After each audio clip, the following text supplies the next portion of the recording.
মৰমৰ ছাত্ৰ-ছাত্ৰীসকল সকলোকে এডুকেশ্যনেল ভিডিঅ'টোলৈ পুনৰ স্বাগতম জনাইছোঁ আৰু আজি তোমালোকৰ পাঠ 14 টকা আৰু পইচা এই পাঠটি আলোচনা কৰিবলৈ ওলাইছোঁ আৰু ইয়াত থকা প্ৰশ্ন উত্তৰসমূহ কৰি দিবলৈ চেষ্টা কৰিম। জোনবিল মেলালৈ যাওঁ আহা।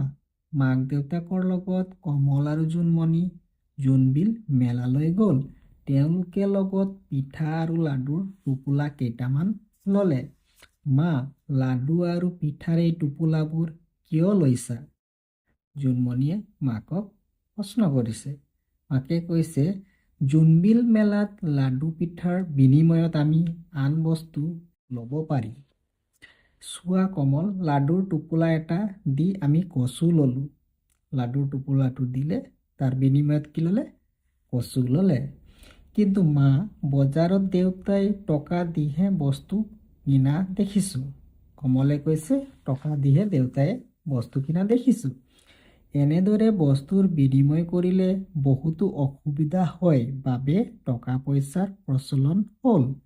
কিন্তু অতীতৰ পৰম্পৰা জীয়াই ৰাখিবলৈ সেই অঞ্চলৰ মানুহখিনিয়ে পাহাৰৰ পৰা ভৈয়াম লৈ নামি আহি এদিন ভৈয়ামৰ মানুহৰ লগত বিনিময় প্ৰথাৰ জৰিয়তে বস্তুৰ আদান প্ৰদান কৰে।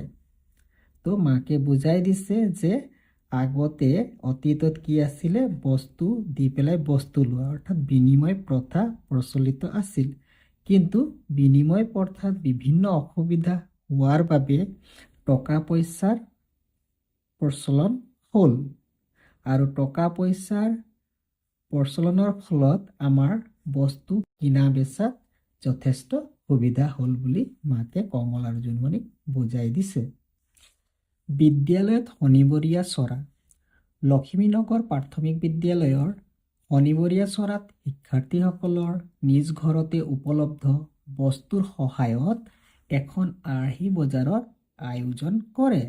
বিদ্যালয়ৰ একাংশ শিক্ষাৰ্থীয়ে বিভিন্ন সামগ্ৰী বিক্ৰী কৰে আৰু আন একাংশ শিক্ষক আৰু অভিভাৱকে সামগ্ৰীবোৰ ক্ৰয় কৰে।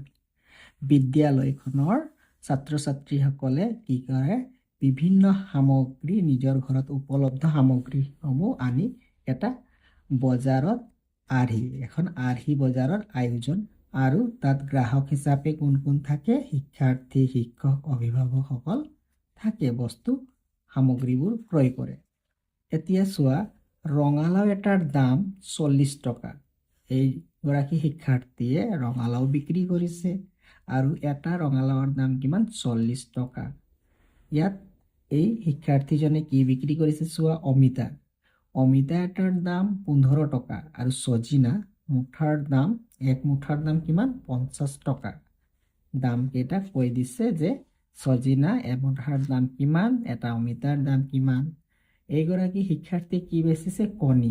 কণী এযোৰৰ দাম 20 টকা। এতিয়া চোৱা, চজিনাৰ মুঠা এটা কিনিবলৈ তুমি তলৰ কোনখন নোট ব্যৱহাৰ কৰিবা? ইয়াত 3খন নোট দিয়া আছে। তো চজিনাৰ কাৰণে কোনখন নোট ব্যৱহাৰ কৰিবা?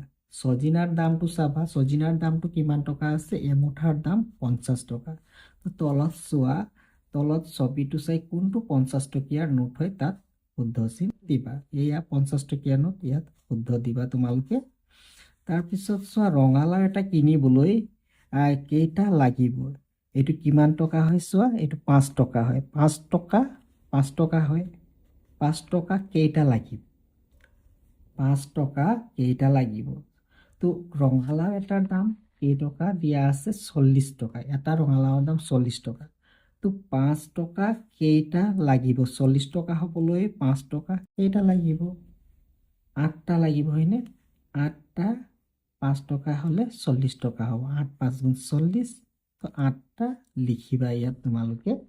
তাৰপিছত চোৱা, ইয়াত বাওঁফালৰ বস্তুবোৰৰ লগত সোঁফালৰ বস্তুৰ সঠিক দামবোৰ আঁচটানি মিলাও আহা।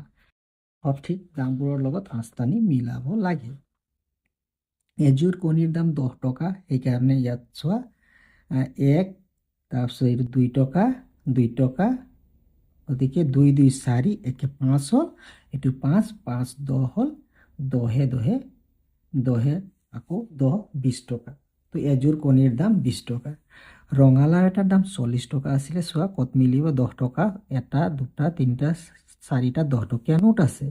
তো 10, 20, 30, 40 টকা হ'ল। গতিকে তোমালোকে ইয়াৰ পৰা ইয়াত আঁচটানি মিলাবা। অমিতা এটাৰ দাম 15 টকা আছিলে। 15 টকাটো চোৱা ইয়াত আছে, এইটো 10 টকা আৰু এইটো 5 টকা, 15 টকা।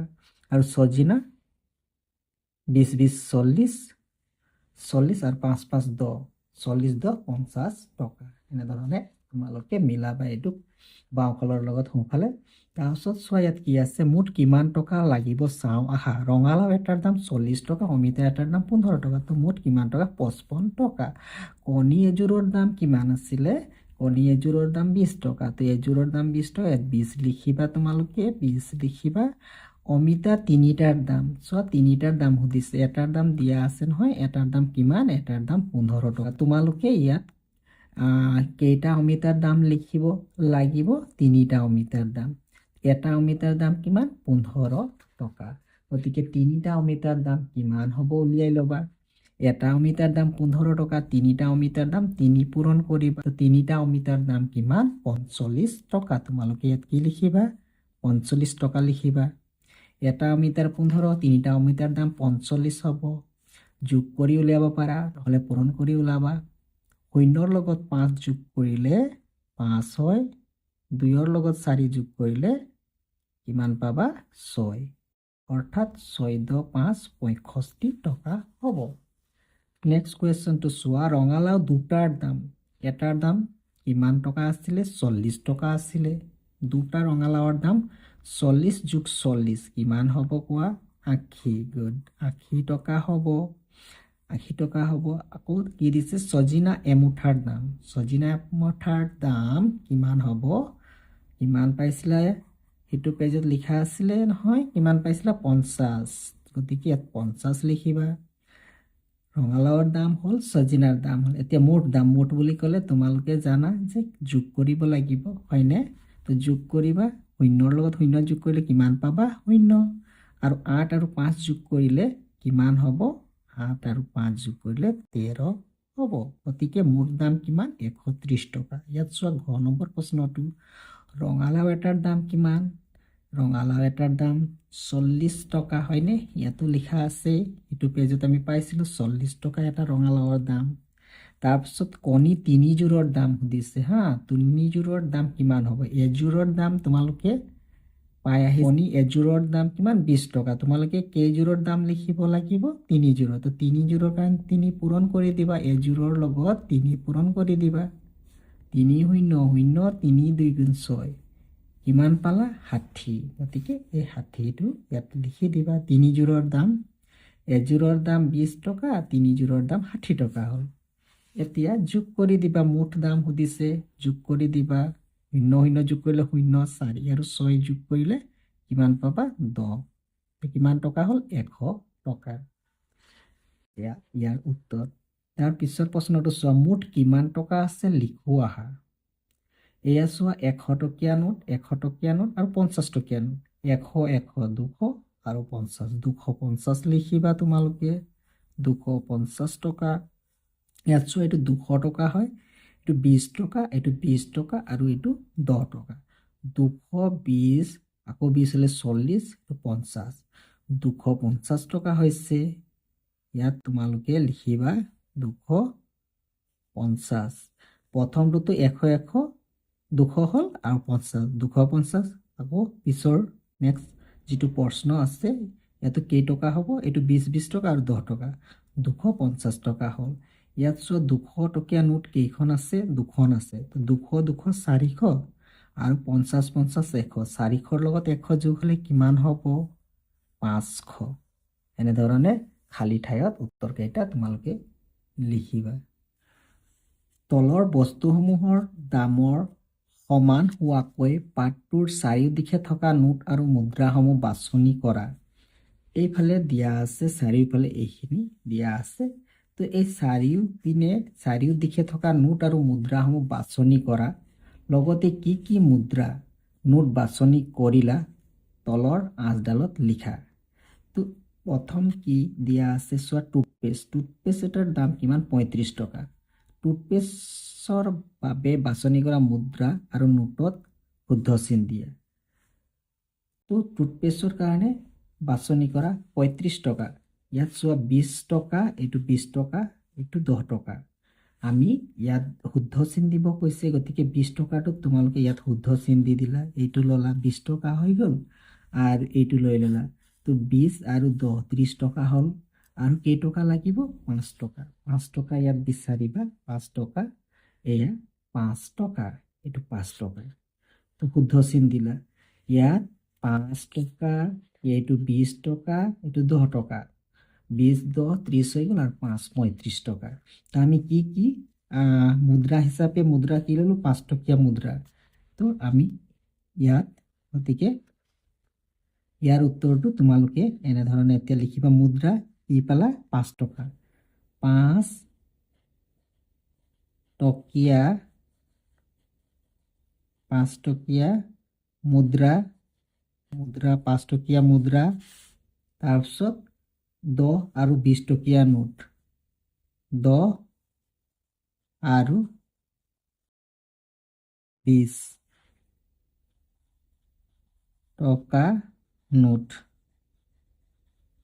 কি লোৱা হ'ল সেইটো লিখিবা 35 টকাটো কৰিবলৈ কি লোৱা হ'ল 10 টকীয়া মুদ্ৰা 5 টকীয়া মুদ্ৰা লোৱা হৈছে আৰু 10 আৰু 20 টকা নোট এতিয়া 20 10 30 35 সেকেন্ড প্ৰশ্নটো চোৱা পুতলাৰ বাবে বাছনি কৰা মুদ্ৰা আৰু নোটত ঘেৰ দিয়া ইয়াৰ দামটো কিমান দিয়া আছে 120 120 চোৱা ওপৰত এয়া 100 আছে এই 100টো তোমালোকে গুণ দি দিবা 100 আৰু 20 20ৰ কাৰণে এয়া চোৱা এইটো 20 টকা আছে এই 20 সংখ্যা 20 নোটটো গুণ কৰি দিয়া তো এতিয়া লিখিবা ইয়াত 100 আৰু 20 টকা নোট 100 আৰু 20 টকা নোট ইয়াত মুদ্ৰা নাই আমি দুখন নোট ব্যৱহাৰ কৰিছো 100 আৰু 20 টকীয়া নোট তাৰ পিছৰ প্ৰশ্নটো চোৱা আমি পুতলাটোৰ বাবে 100 আৰু 20 টকীয়া নোট ব্যৱহাৰ কৰি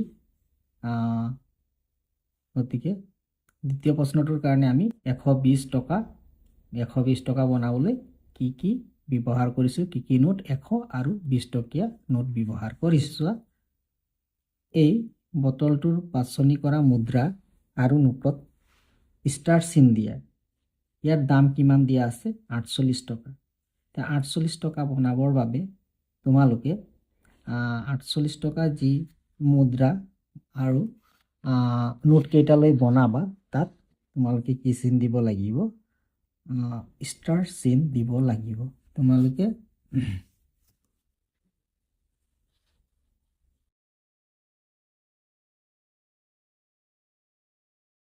কিমান টকা বনাব লাগিব ইয়াত 48 টকা এয়া চোৱা এইটো এটা 20 টকীয়া কইন আছে মুদ্ৰা আছে ইয়াত ষ্টাৰ দি দিয়া এইটো 20 টকা মুদ্ৰা এটা আৰু চোৱা ইয়াত এইটো এটা 20 টকীয়া মুদ্ৰা আছে এইটো এটা 20 টকীয়া মুদ্ৰা তো 20 টকীয়া মুদ্ৰা 20 টকীয়া কইন কেইটা 20 টকীয়া কইন 20 টকীয়া মুদ্ৰা 20 টকীয়া মুদ্ৰা দুটা 20 টকীয়া মুদ্ৰা দুটা হলে কিমান হৈ গ'ল 40 টকা হৈ গ'ল 40 টকা হৈ গ'ল এতিয়া তোমালোকে বিচাৰিব লাগিব 5 টকা 5 টকাটো এইটো চোৱা 5 টকা ইয়াত আছে 5 টকা এটা 5 টকীয়া মুদ্ৰা এটা 20 টকীয়া মুদ্ৰা দুটা 5 টকীয়া মুদ্ৰা এটা তো 20 টকীয়া মুদ্ৰা দুটা হলে 40 টকা হৈ গ'ল 5 টকীয়া মুদ্ৰা এটা 45 হৈ গ'ল এতিয়া 48 আৰু 3 টকা লাগে 3 টকাৰ কাৰণে চোৱা এইটো 2 টকা এটা আৰু 1 টকা এটা 2 একে 3 টকা এটা লগাই দিলে কি হ'ব 48 টকা হ'ব 2 টকীয়া মুদ্ৰা এটা তাৰপিছত 1 টকীয়া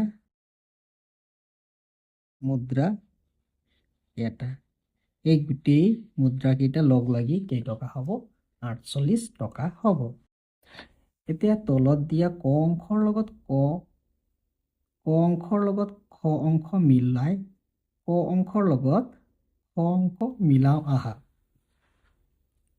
50 টকীয়া নোট 3খন হ'লে কিমান হ'ব? 100, 150 টকা হ'ব, 100 টকা আৰু 20 টকা, 20 টকা, 40, 50, 150 টকা, গতিকে ইয়াৰ লগত মিলিব। তাৰপিছত চোৱা 20 টকা, 20 টকা, 40 টকা, 50, 60, 60 টকা, 50 একে 60, ইয়াত মিলিব। তাৰপিছত ইয়াত চোৱা 20 টকা আৰু 5 টকা, 20, 5, 25 টকা, 10 আৰু 5, 5, 10, 20 হ'ল 25, ইয়াৰ লগত মিলাবা। আৰু ইয়াত 20 টকীয়া কেইটা দিয়া আছে চোৱা, 1, 2, 3, 4, 5টা, 5টা 20 টকীয়া দিয়া আছে। তো 5টা 20 টকীয়াত কেই টকা হ'ব? 100 টকা হ'ব। ই 100ৰ লগত মিলিব।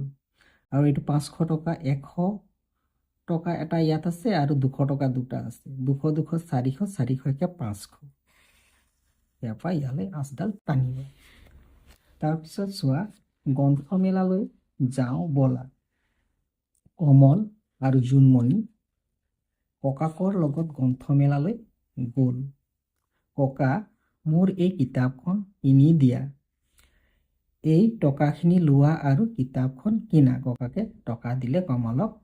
তাৰপিছত বুঢ়ী আইৰ সাধু কিতাপখনৰ দাম কিমান? গ্ৰন্থমেলাত কিতাপখন বুঢ়ী আইৰ সাধুৰ কিতাপখনৰ দাম সুধিছে কমলে। কিমান টকা কৈছে? 180 টকা। ককাকে কমলক দিয়া নোটসমূহ চাওঁ আহা। ককাকে কমলক কি কি নোট দিছিলে সেই নোটকেইটা ইয়াত দিয়া আছে ছবিৰ সৈতে। এইটো 100 টকাৰ নোট দিছে, 50 টকা, তাৰপিছত 20 টকীয়া নোট 4খন আৰু 10 টকীয়া নোট 6খন ককাকে কমলক দিছে। তে কিতাপখন কিনিবলৈ কমলে দোকানীজনক কি কি নোট দিলে চাওঁ আহা। কমলে কোনকেইখন নোট দিলে? 100 টকা দিলে, 50 টকা দিলে, 20 টকা দিলে আৰু 10 টকা দিলে। এই গোটেইকেইটা মিলি কিমান হৈছে চোৱা? 100, 150, 50ৰ লগত 20 কৰিলে 70, 80, 180 টকা হ'ল, হয়নে? কিতাপখন কিনাৰ পাছত কমলৰ হাতত কিমান টকা থাকিল চাওঁ আহা। কমলৰ হাতত কি কি টকাৰ নোট আছিলে চোৱা। 100 টকীয়া নোট এখন আছিলে, 50 টকীয়া এখন আছিলে, তাৰপিছত এইটো 20 টকীয়া 4খন আৰু 10 টকীয়া 6খন আছিলে। দোকানীক 100 টকীয়াখন দি দিলে, তো 100 টকীয়া নোট এখনো নাথাকিলে কমলৰ হাতত। 50 টকীয়াখনো দি দিলে, তো 50 টকীয়া নোট এখনো নাথাকিলে। আৰু 20 টকীয়া নোট এখন দিলে, 20 টকীয়া নোট। তেতিয়া 20 টকীয়া নোট এখন দিয়াত কেইখন? 4খন আছিলে, 4খন আছিলে, এখন দি দিলে। 1, 2, 3, 4, 4খন আছিলে, এখন দোকানীক দিলে। দোকানীক দিয়াৰ পাছত তেওঁৰ হাতত কেইখন থাকিল? 1, 2, 3, 3খন 20 টকীয়া নোট থাকিল। অৰ্থাৎ 3খনত কেই টকা হ'ব? 20, 40, 60, 60 টকা আছে। তাৰপিছত 10 টকীয়া নোট 6খন আছিলে, তাৰে এখন দি দিলে দোকানীজনক কিতাপ কিনাৰ বাবদ। তাৰপিছত দি দিয়াৰ পিছত কেইখন থাকিলে? 1, 2, 3, 4, 5, 5খন 10 টকীয়া নোট থাকিল আৰু 5খনত 50 টকা হ'ল। এতিয়া কমলৰ হাতত কিমান টকা জমা থাকিল? জমা থাকিল ইফালে 50, ইফালে কিমান টকা জমা থাকিল? 60 আৰু 50। 60 আৰু 50 যোগ কৰিলে তোমালোকে পাবা 110। তো কমলৰ হাতত কিমান টকা জমা থাকিল? 110 টকা জমা থাকিল। অৰ্থাৎ কমলৰ হাতত আছিল 290 টকা। তাৰে কিতাপখন কিনোতে 180 টকা খৰচ হ'ল আৰু কমলৰ হাতত বাকী থাকিল 110 টকা। এতিয়া কমল আৰু জোনমণিয়ে ককাকে আন প্ৰয়োজনীয় বস্তু কিছুমান কিনিবলৈ আন দুখন দোকানলৈ গ'ল। তেওঁলোকে কি কি বস্তু কিনিলে চাওঁ আহা। প্ৰথম দোকানখনৰ পৰা তেওঁলোকে কি কিনিলে? কলম এটা কিনিলে আৰু ৰবৰ এডাল। কমলৰ হাতত 110 টকা আছিলে, তাৰে কলম কিনিলে 30 টকা ল'লে আৰু ৰবৰ এডাল কিনিলে 5 টকা ল'লে। খৰচ কিমান হ'ল? 35 টকা খৰচ হ'ল। তো 110 টকাৰ পৰা 35 টকা খৰচ হ'লে কমলৰ হাতত কিমান থাকিব? বিয়োগ কৰিবা ইয়াত 10ৰ পৰা 0ৰ পৰা যিহেতু তোমালোকে 5 বিয়োগ কৰিব নোৱাৰিবা, 0ৰ পৰা যিহেতু 5 বিয়োগ নহয়, সৰু সংখ্যাটোৰ পৰা ডাঙৰটো বিয়োগ কৰিব নোৱাৰোঁ, গতিকে ইয়াৰ পৰা 1 ধাৰ কৰিবা। ধাৰ কৰিলে ইয়াত কিমান হ'ব? 10কৰ ঘৰৰ পৰা 1টো ধাৰ কৰিলে ইয়াত 1 10 আৰু 0 মিলি 10 হ'ব। 10ৰ 5 গ'লে কিমান পাবা? 5। আৰু ইয়াত থাকি গ'ল 0 আৰু ইয়াত 1 আছে, 1 আৰু 0 লগ লাগি 10 হ'ল। এতিয়া 10ৰ পৰা 3 গ'লে কিমান পাবা? 7। তো 75 টকা কমলৰ হাতত থাকিল, জমা থাকিল, বাকী থাকিল। এতিয়া 75 টকাৰ পৰা আকৌ দ্বিতীয় দোকানখনৰ পৰা সিহঁতে কি কৰিলে? বজাৰ কৰিব গ'ল। দ্বিতীয় দোকানখনৰ পৰা কিনা বস্তু কি বস্তু কিনিলে? বহী এখন কিনিলে, বহীখনৰ দাম 35 টকা। ৰঙীন পেঞ্চিলৰ পেকেট এটা কিনিলে, পেকেটৰ দাম 25 টকা। গতিকে খৰচ কিমান হ'ল? দ্বিতীয়খন দোকানত খৰচ কিমান হ'ল? এইটো যোগ কৰিবা, মুঠ খৰচ, যেহেতু মুঠ, গতিকে যোগ কৰিবা। 5 যোগ কৰিলে কি লিখিবা? 0 লিখিবা। আৰু 3 আৰু 2 যোগ কৰিলে 5 হ'ল, আৰু উকলা 1টোৰ লগত যোগ হয় কিমান হ'ব? 6। তো কিমান টকা দ্বিতীয় দোকানখনত কিমান টকা খৰচ হ'ল? 60 টকা খৰচ হ'ল। কমলৰ হাতত আছিল 75 টকা, তাৰে 60 টকা দ্বিতীয়খন দোকানত খৰচ হ'ল। খৰচ হোৱাৰ পাছত কমলৰ হাতত কিমান পইচা বা টকা থাকিব? 15 টকা কমলৰ হাতত আছে। তে গ্ৰন্থমেলাৰ পৰা উভতি আহোঁতে কমলৰ হাতত 15 টকা থাকিল। গৰু আহা নাহৰে 300 টকালৈ বজাৰলৈ গ'ল। তেওঁ 40 টকাৰে পিঁয়াজ, 35 টকাৰে বিলাহী আৰু 120 টকাৰে মাছ কিনিলে। তেওঁৰ মুঠ কিমান টকা খৰচ হ'ল আৰু কিমান টকা জমা থাকিল? কি বস্তু কিনিলে? পিঁয়াজ 40 টকা, বিলাহী কিনিলে 35 টকা আৰু মাছ কিনিলে 120 টকা। তেখেতৰ মুঠ খৰচ কিমান হ'ল? যোগ কৰিবা। এককৰ ঘৰত 5, দশকৰ ঘৰত 4 3 7 8 9 আৰু শতকৰ ঘৰত 1। খৰচ হ'ল 195 টকা খৰচ হ'ল। এতিয়া জমা থাকিল, কিমান টকা জমা থাকিল? বিয়োগ কৰিবা। ইয়াত ধাৰ কৰিলা 10, 10ৰ 5 গ'লে কিমান পাবা? 5। ইয়াত থাকিলে 9, ইয়াত 2, 9ৰ 9 গ'লে 0, 2ৰ 1 গ'লে 1। জমা কিমান থাকিলে? 105 টকা জমা থাকিল। মলয়াই মাকৰ লগত বজাৰলৈ গ'ল। মাকে তেওঁক 240 টকাৰ এটা ফ্ৰক আৰু 210 টকাৰে এযোৰ জোতা কিনি দিলে। মাকে মুঠ কিমান টকাৰ বস্তু কিনিলে? গতিকে ইয়াৰ আনচাৰটো, ইয়াৰ উত্তৰ, বস্তু কি কিনিলে? ফ্ৰক কিনিলে। ফ্ৰক কিমান টকাৰ? বস্তু কি কিনিলে? ফ্ৰক কিনিলে। ফ্ৰকৰ দাম কিমান? 240 টকা। আৰু জোতা এযোৰ কিনিলে। জোতাযোৰৰ দাম কিমান? জোতা এযোৰৰ দাম আৰু জোতা এযোৰ কিনিলে। জোতাযোৰৰ দাম কিমান? 210 টকা। 210 টকা। জোতা কিনিলে আৰু ফ্ৰক কিনিলে। এতিয়া মুঠ খৰচ ওলাবলৈ তোমালোকে কি কৰিবা? যোগ কৰিবা। সংখ্যা দুটা যোগ কৰিবা। তো যোগ কৰিলে 0, 5ৰ লগত 1 যোগ কৰিলে 0, 0 যোগ কৰিলে 0 আৰু 4 1 5, 2 2 যোগ কৰিলে 4। তো কিমান হ'ল? কিমান পালা? 450 টকা। এতেকে মাকে কিমান টকাৰ বস্তু কিনিলে? মাকে 450 টকাৰ বস্তু কিনিলে। ইয়াৰ উত্তৰ।